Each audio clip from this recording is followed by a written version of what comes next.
Enrique, thank you very much, Enrique, for your kind introduction. Also, thank you very much for inviting me to take part of this winter school. It's a long-standing event which I attended many years ago when I was a student. I'm glad to know that the blog has been of help to you and probably to others. Also, thank you for saying my research is diverse. I more like consider it derivative at sometimes. But we have fun, and I'm going to try to talk to you about the fun we have with the excitonic energy transfer process. One of our main lines of research deals with photosynthesis. So modeling these processes of how chlorophyll or bacterial chlorophyll captures sunlight and then transfers it in the form of excitons towards the reaction center is a central part of the work we do at the lab. I'm going to take just a couple of slides to talk to you about the lab. So I work for the National Autonomous University of Mexico. It's the largest university in Mexico. Is one of the maybe top 3, top 5 best ranked universities in Latin America. And it's usually well positioned within the top 100, top 200 universities in the world. While the main campus, you can see here a beautiful photograph of our central library. While the main campus is located in southern Mexico City, our new venue is located 200 kilometers or 160 miles outside Mexico City to the west in a city called Toluca.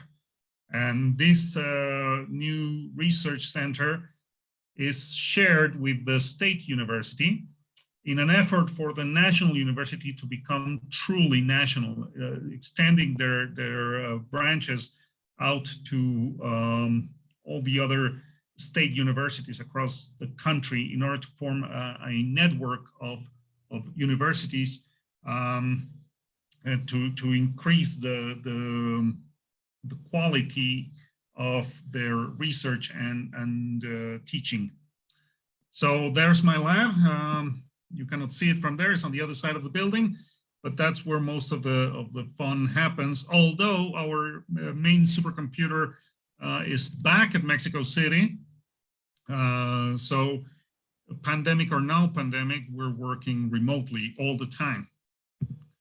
Like I always tell my students, the good part of computational chemistry is that you can work from home. Now, the bad part of computational chemistry is you can work from home. So there are barely no excuses. So anyway, let's get down to business. I'm going to talk today about excitons and how do we model them. So excitons are a central and paramount part of all phenomena, all things related to the interaction of light and matter.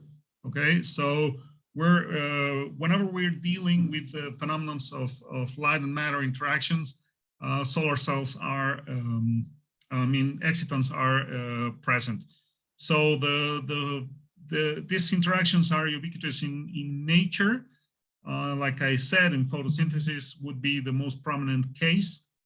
But we have also made a good way to harness the energy of light matter interactions for a variety of technological applications ranging from solar cells to optoelectronics or photochemistry devices or capturing photochemistry reactions or using photochemistry to enable otherwise inaccessible reactions. So the exciton is a central part of these phenomena. And we want to know how to model them. We want to understand their nature, but we also want to know how to take advantage of them in the best way possible. We want to know how to control them, capture them, how to control their fate, and ultimately harness their energy. So I gotta say that when I was a student, I was fascinated when I first learned about an exciton. To me, it seemed like a very weird idea. The first time I learned about the word quasi-particle, I had those mind-blowing moments, right? That ultimately is what a student lives for. An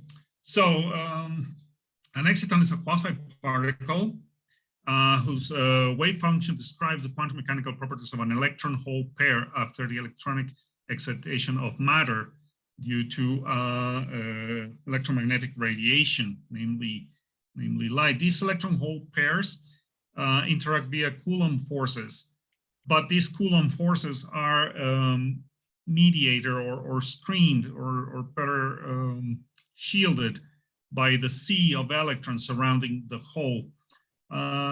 This creates a bound state that resembles a hydrogen-like atom where the hole plays the part of the nucleus and the electron is plays the part of itself, right? So there is a way to model these interactions, these quasi-particles, in pretty much the same way one would model a hydrogen-like atom, at least to a very crude first approximation.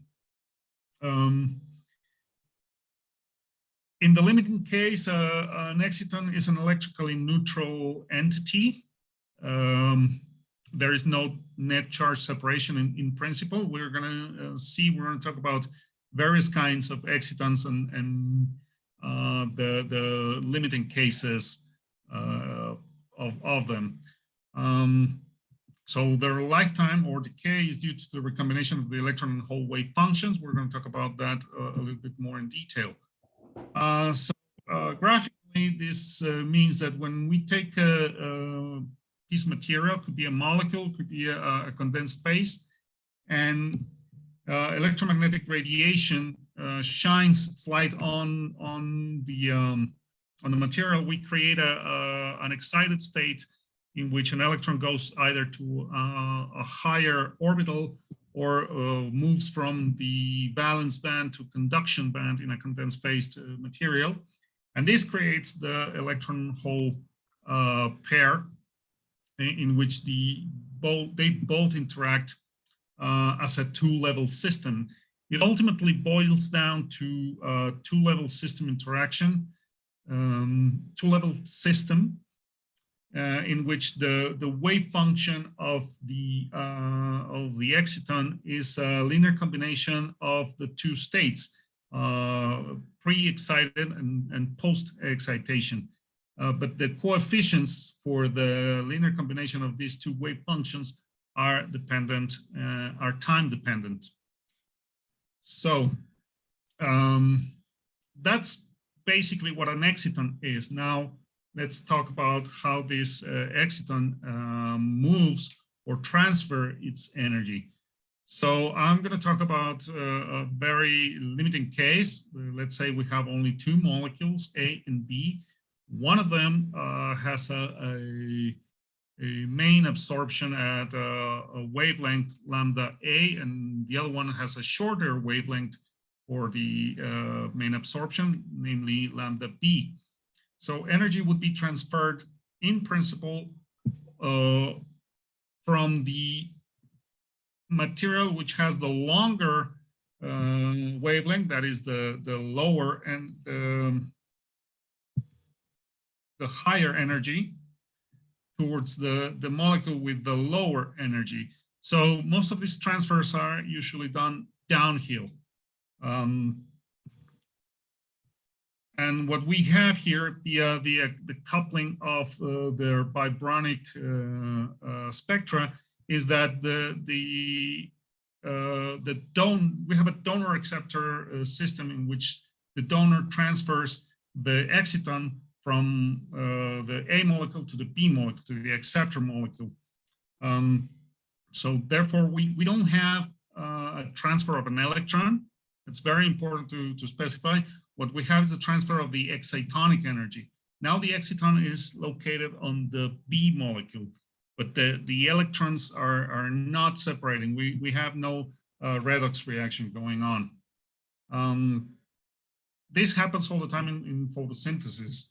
The chlorophyll molecules with longer wavelengths of absorption transfer the excitonic energy to molecules with shorter wavelengths.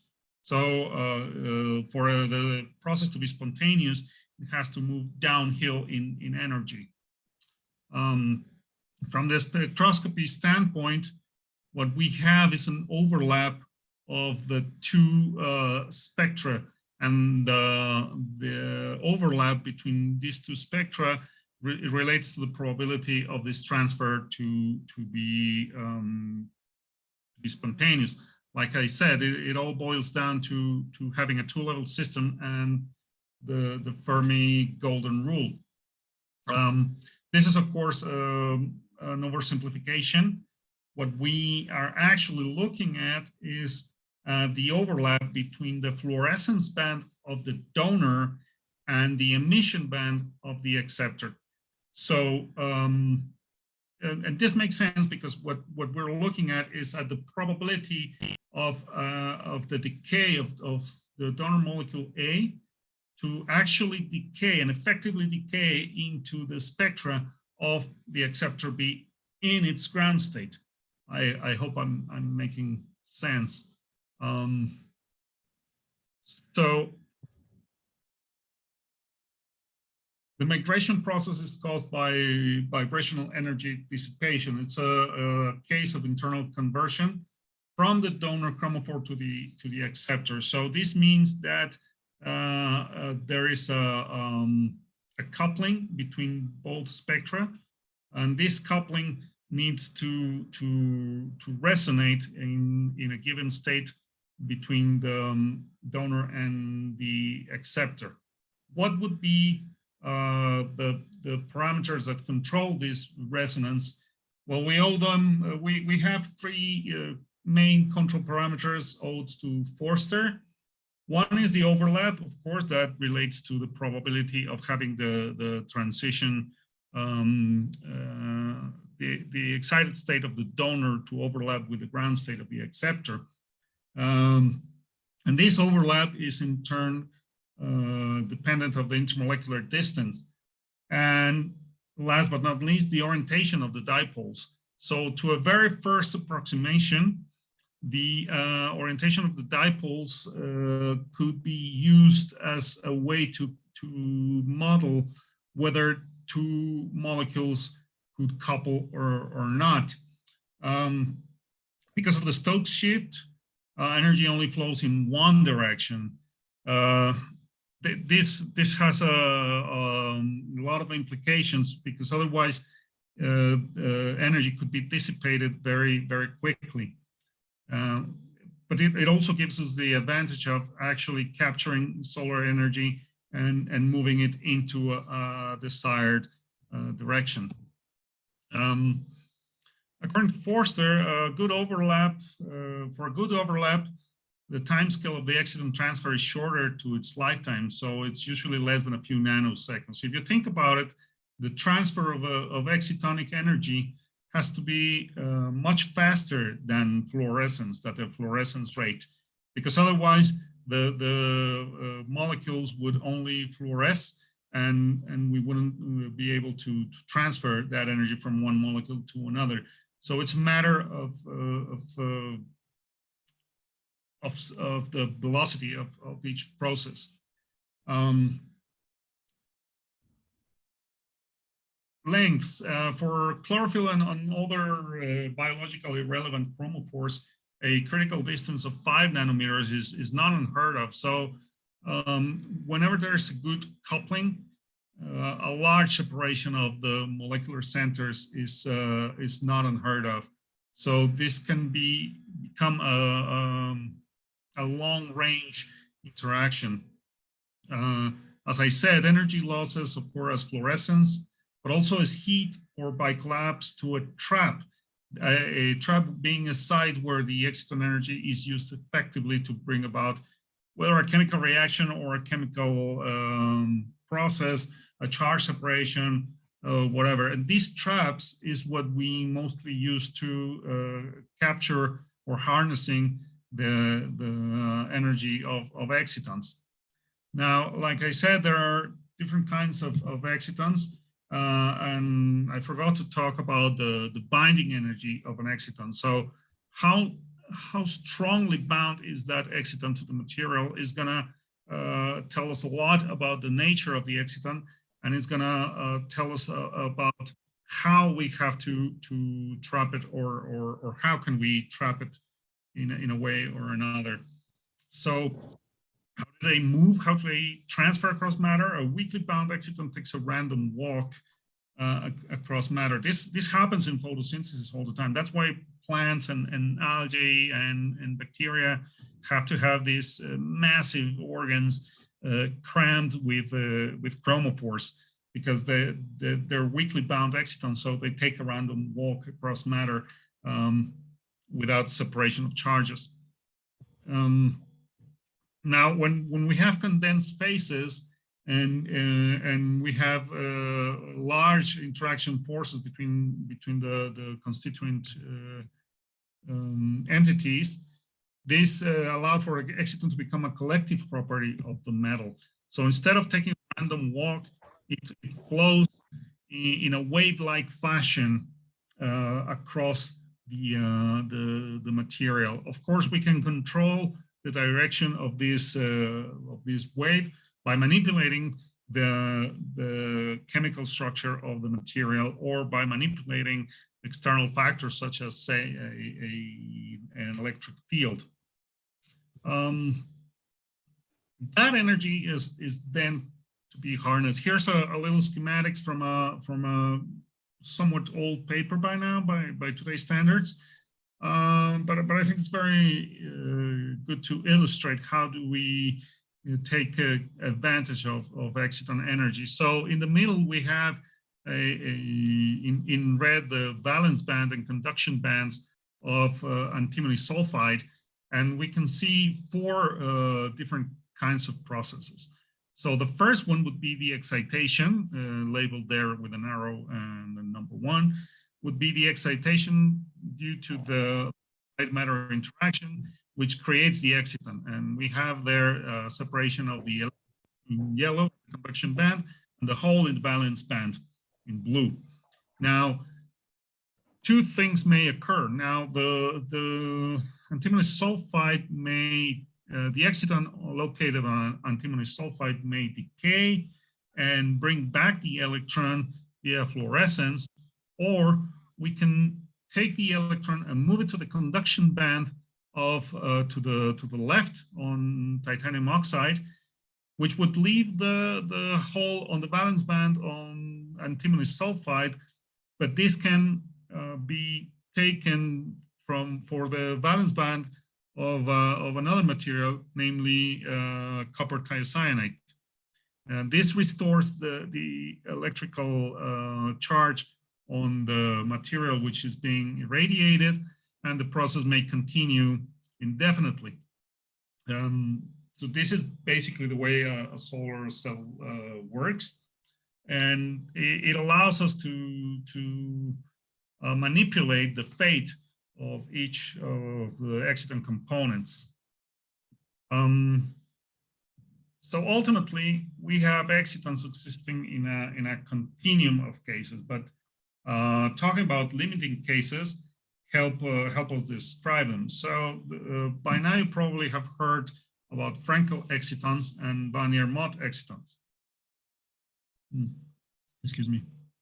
So in a Frankel exciton, the electron hole pair is strongly bound. And for that to happen, a low dielectric constant of the material is required. What is this? What does it mean? A low dielectric constant of the material? It means that the sea of electrons around the hole has little to no mobility. So they cannot shield the charge of the hole, and therefore the Coulomb interaction for the EHP is stronger than if it was being shielded. This creates a localized exciton with low mobility because the hole is also very well localized. These Frankel excitons are the ones that usually transfer in a random walk fashion because of their localized nature. Whereas a Wannier-Mott exciton allow for the electron shielding of the electron hole pair, and this creates a wave-like motion across the material. So they have a larger mobility. So in strong coupling cases, energy migrates through the supermolecule, if we consider it so, in a wave-like fashion, whereas in weak coupling cases, energy migrates randomly between adjoining molecules. And this is, the latter is what happens in photosynthesis. Now, when we talk about weak or strong coupling, we mean it in comparison to vibrational energy. So we have to remember that what we're coupling here is the vibronic spectra of the two species through which the exciton is migrating.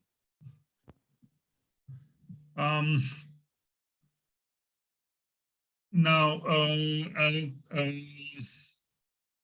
an intermediate case would be the charge transfer exciton, in which the electron hole pair is localized in different centers or molecules. This actually creates the charge separation that some applications need. The exciton is not entirely localized, but it also doesn't move freely around the material. Only one part of the exciton is moving, whether it's the hole or the electron, depending on the setup. But this allows for the charge separation. Now the exciton is sent, each component of the exciton is centered on different parts of the molecule or the material.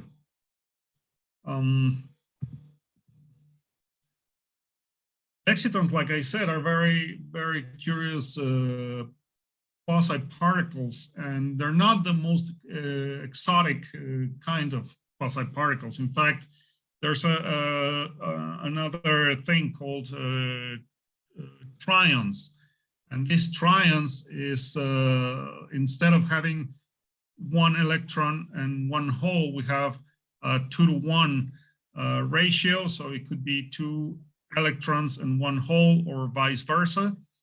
And they also have interesting properties. Now, excitons are fermions. I'm sorry, are bosons. The spin of the electron and the spin of the hole become an integer spin for the entire entity. So they behave as bosons and not as fermions. Whereas tryons, they have half integer spins, so they are indeed fermions. Also, these excitons can interact with one another, forming a bi-exciton. Now, their properties stem from these two EHPs. And in fact, the wave function becomes a superposition of the two wave functions for each EHP. So this is mostly a very coarse and introductory text for presentation. I mean, for what an exciton is. Now, like Enrique said at the introduction, I'm of a more practical nature. So in my blog, I write about how to tackle the practical nature of these calculations, and that's what I'm going to do right now. Now, I'm not paid by Gaussian. I don't work for Gaussian. I just learned how to do computational chemistry with Gaussian, and it's a code that I've been using for over 20 years. I use many others, of course, but somehow I always find it easier to go back to basics whenever it's possible. And for me, my original training was done with Gaussian. So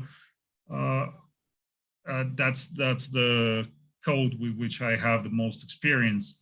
Of course, it also gave me a ton of headaches. So my blog is intended to save as many people as possible from having those same headaches. So I'm going to talk about practical examples on how to calculate this excitonic energy transfer with Gaussian and QChem. So the excitonic energy transfer in Gaussian 16 and is based in Forster's mechanism, but the implementation is based on a time-dependent DFT description of the wave function. Solvation effects, I forgot to mention about solvation effects. Solvation effects are paramount in describing the fate of the exciton. And whenever I talk about the fate of an exciton, I mean whether it will decay or will it be transferred. So we use this implementation owed to Iozzi, Menucci, Tomasi, and Kami, in which the solvation effects are included via linear response equations and the proper Hamiltonian terms. The excitation energy transfer rate is calculated from the overlap between the fluorescence spectrum of the donor molecule and the absorption spectrum of the acceptor molecule, pretty much in the same way I described at the beginning in the introduction. So the keyword to be used is called EET, short for exciton energy transfer. And this requires us to define fragments. We need to tell the code which fragment is the donor and which fragment is the acceptor. Now the syntax follows the same law as for any other fragmented calculation, possibly the definition of the guess wave function, or could be also the definition of the fragments for a basis set superposition error via the counterpoise method. They all use this fragment equal n option in the keyword. The charge and multiplicity must be specified for each fragment in order, preceded by the corresponding values for the entire assemble. And the number of states to be used in the reference has to also be specified. And if we want to follow a special state of interest, we can also specify it as stated there with the root equal 1, or could be root equal n. But we have to specify because we need to calculate the spectrum, right? So we need to have a reference for the excited state. And in the case of Gaussian, we can do it with the time-dependent DFT. This requires us to have previous knowledge of the excited state landscape of our donor and acceptor molecules. So it's pretty convenient to first address those calculations and then only then double into the exciton energy transfer part of the calculation. So the input file is pretty standard, and as you can see here, we have a very standard input file. Here we're specifying the number of excited states to be calculated for not for each fragment, there's an error there, but to the entire assemble. So like I said, the wave function of the excited state will be dependent on the number of states that we take into account. The more, the better, of course, but also the longer the computational cost. Now, in this case, if we only request how many states are to be calculated, then we have a matrix, 10 times 10 matrix, with all the couplings for each state. If we use root equal 1 as the previous example, then we will only get that state crossed the remaining states for all the transfers from the acceptor to the donors. Charge and multiplicity, like I said, you have to specify them for the full sum, then for fragment 1, and then for fragment 2 in that order. When we are dealing with closed shell species, this is not too much of a problem. It's all 0, 1, 0, 1 until n, when n is the number of fragments. But there are some weird cases which are can be a little pesky.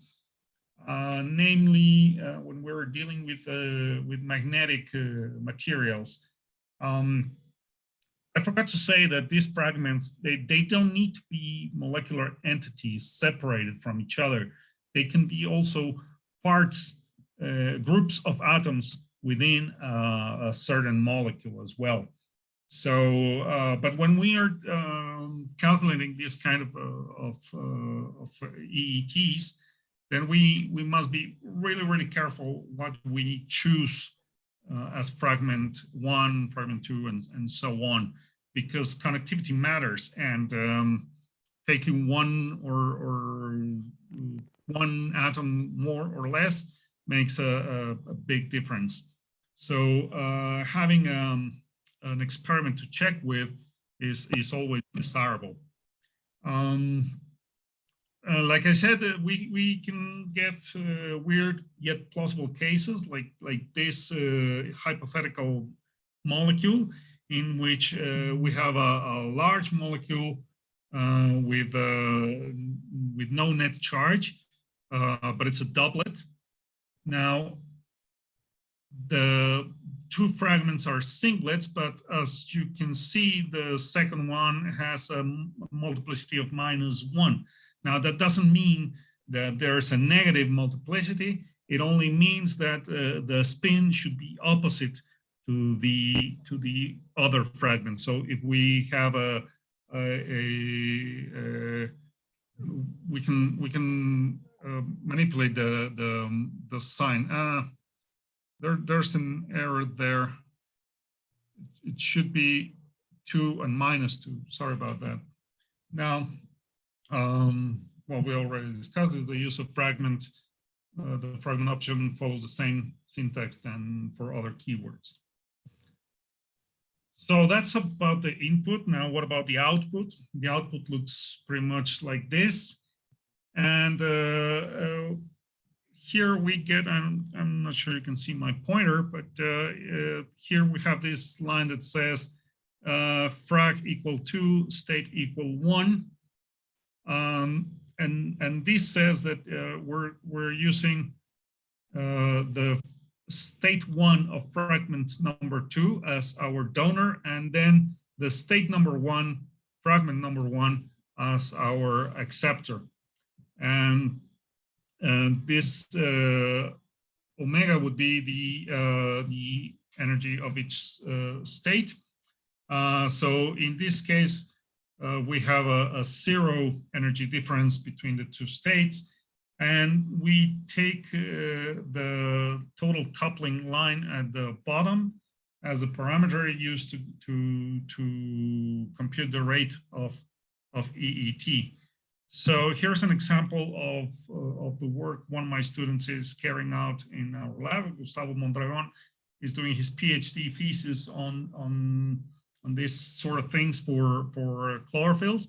So now here we have a 2 bacterial chlorophyll systems, and back in the background you can see a little faded carotene molecule. So we have a 3 components, a 3 chromophore system, and in his input he's specifying only the first state to be followed, because we already know that the homo-lumo transition is the most important, the one we want to follow. We want one we're interested. So we have all the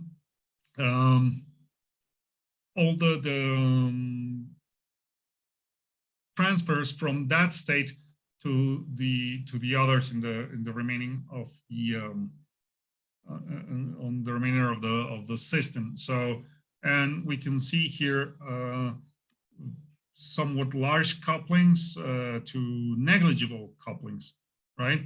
So that's pretty much the way we work nowadays with these things.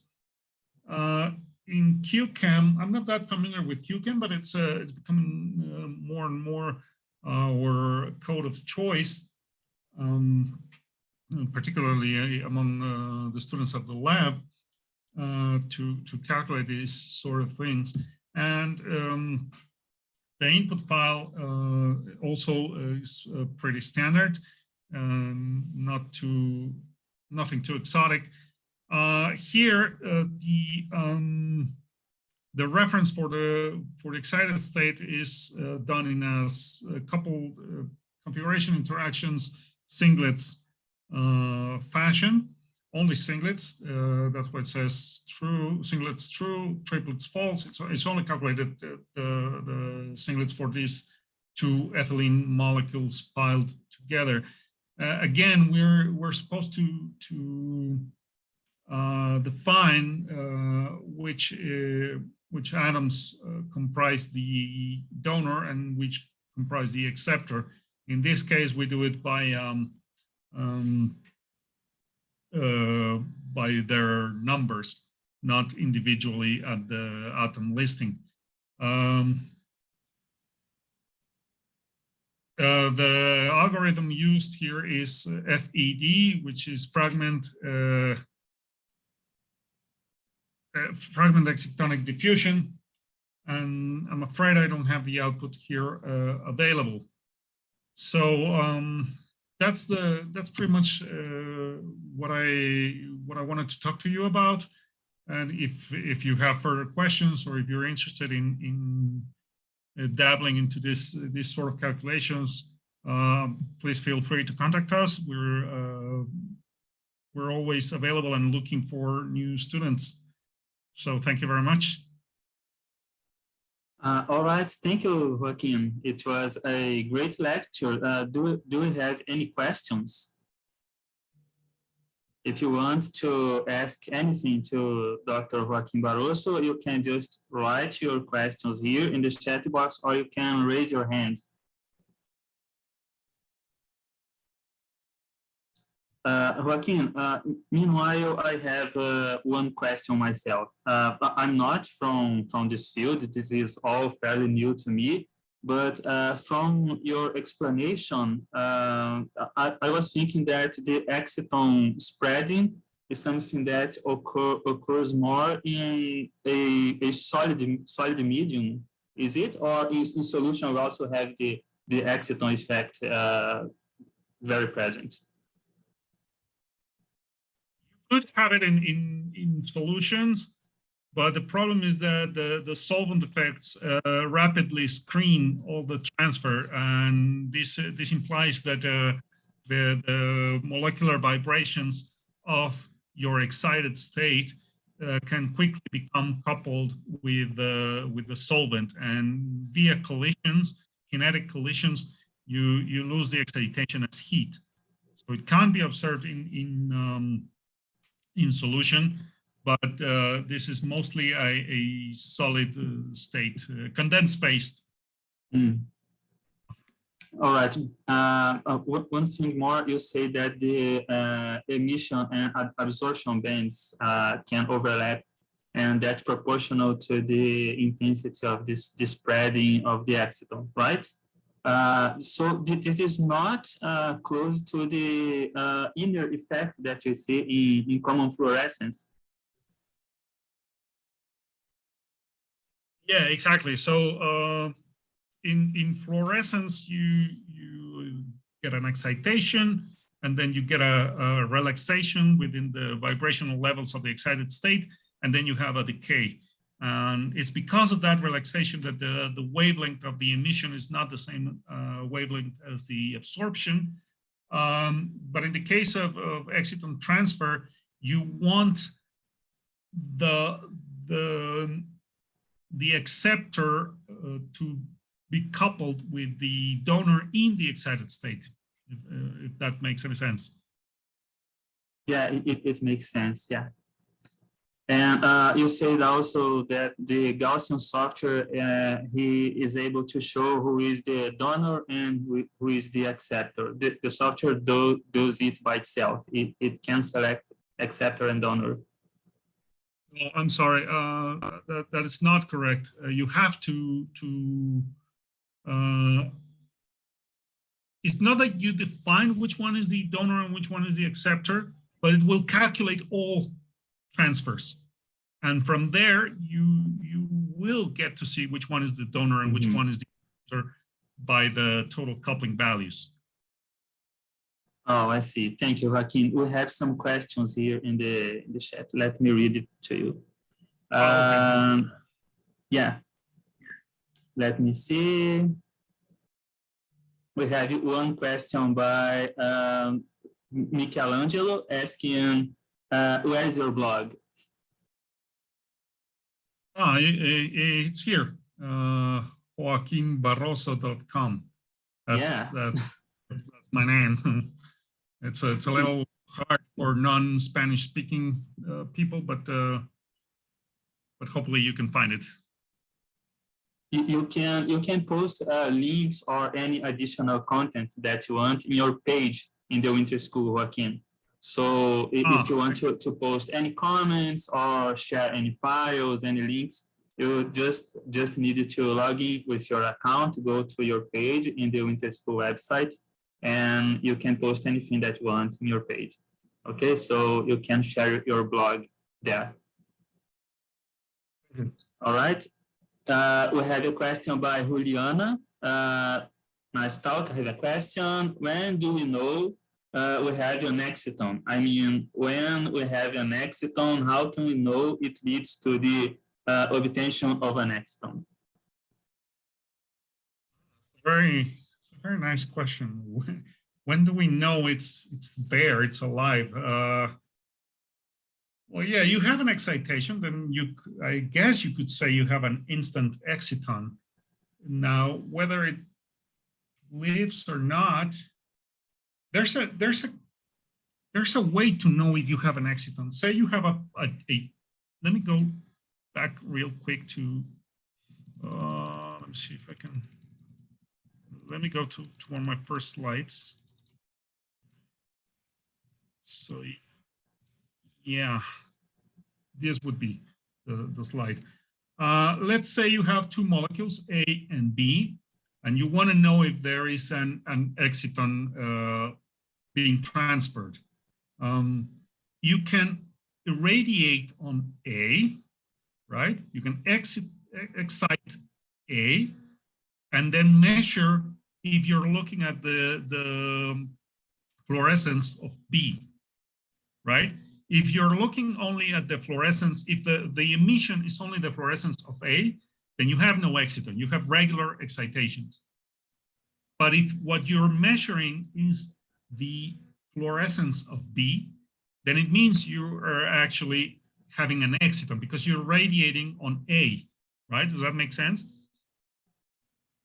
Yeah, to me it makes sense. I hope it does to Juliana as well. Thank you. Yeah, Juliana.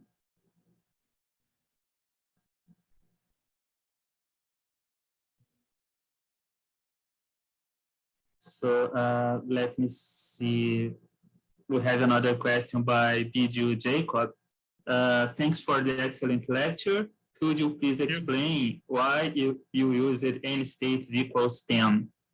Any criteria for that? Yeah, like I said, we need to have a good knowledge of the excited state beforehand.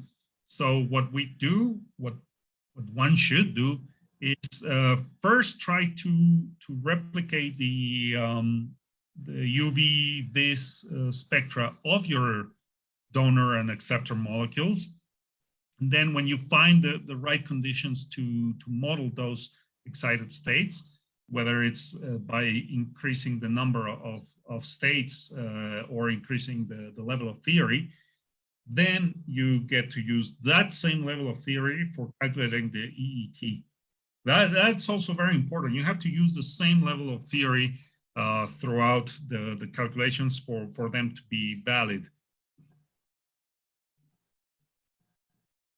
I'm sorry, and as usual, it's always a compromise between accuracy and computing resources.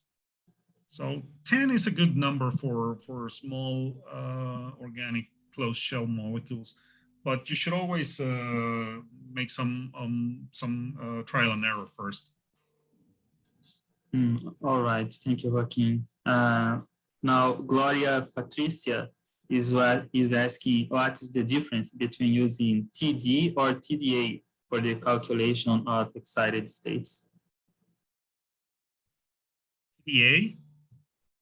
TD or TDA? I assume you mean Tam-Dankov approximation. So, so you need a reference for the excited state. So whether you use, whatever you use, it's fine. You can use time-dependent DFT, or you can use a multi-reference method such as CI or CIS. It really doesn't matter. As long as you're getting a good description of your excited states, you're good to go either way.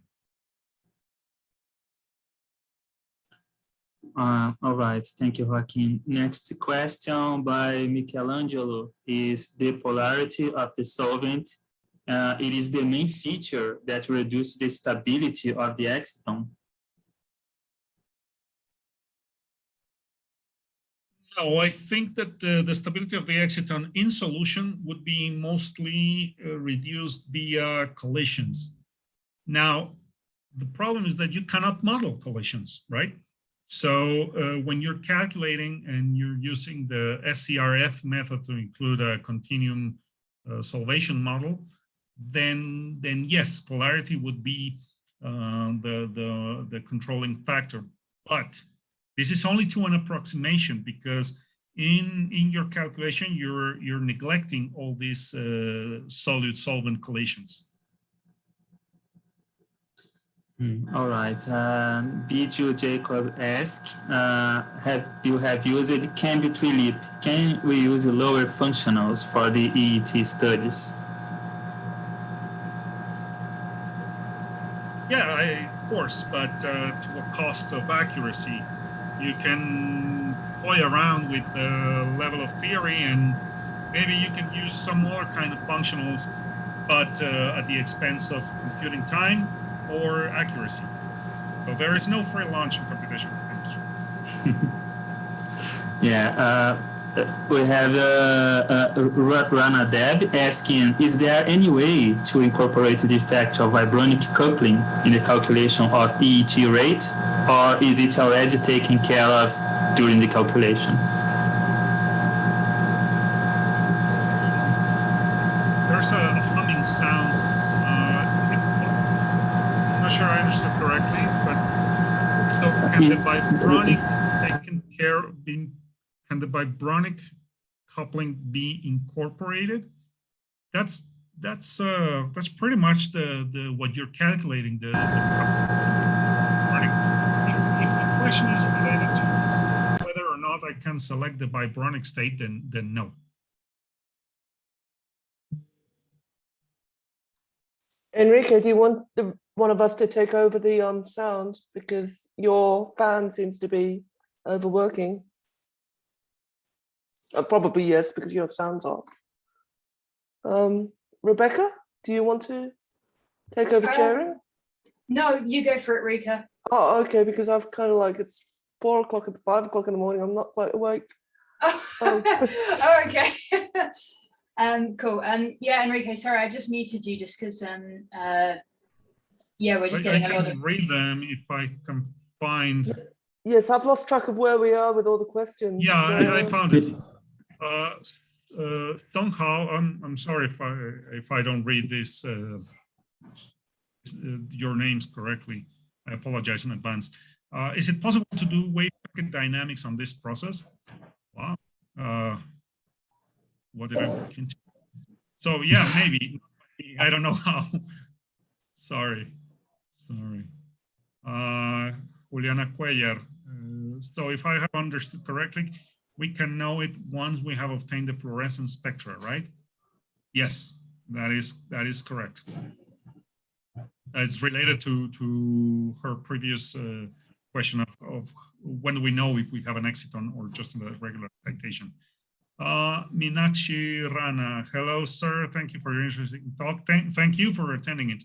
My question is, do we have always an exciton in every photochemical process?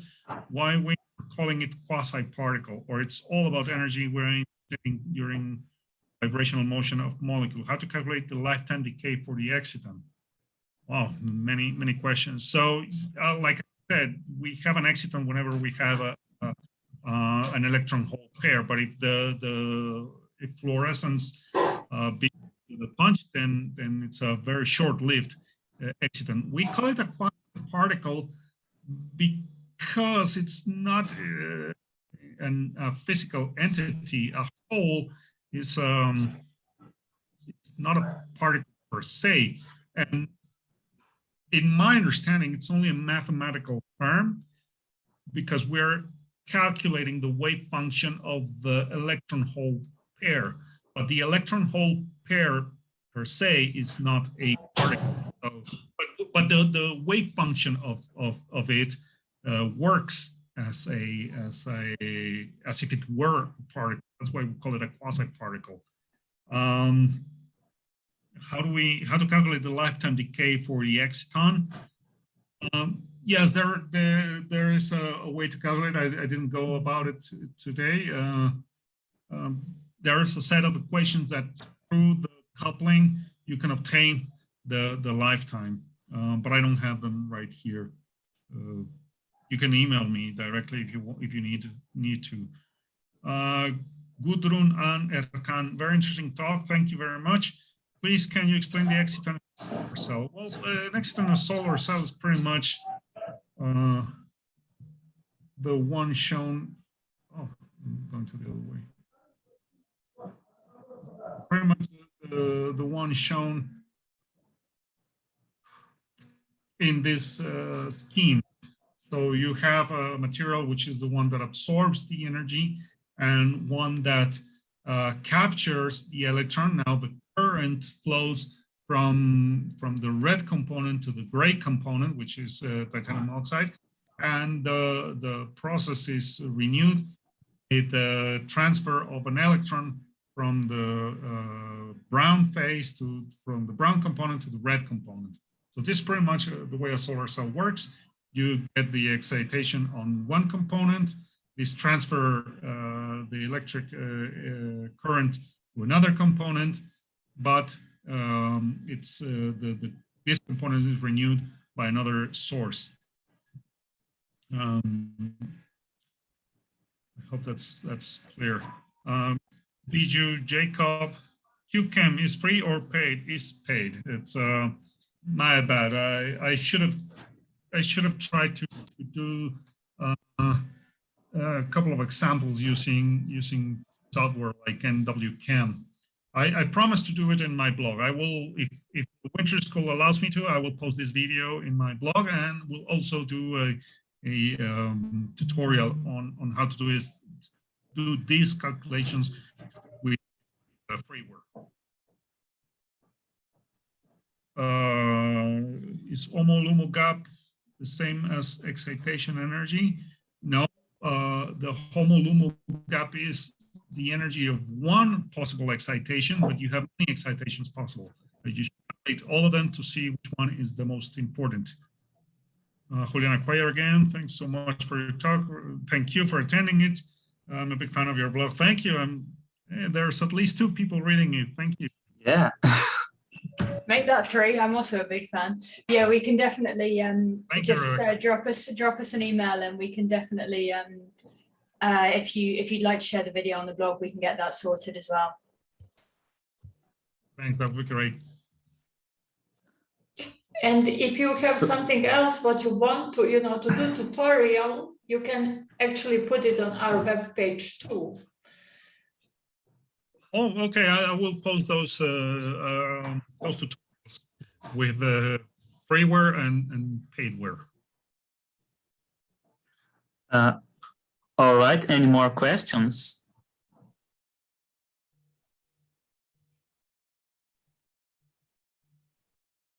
Looks like we don't have any more questions. So I'm going to stop the recording now. Thank you all. All right.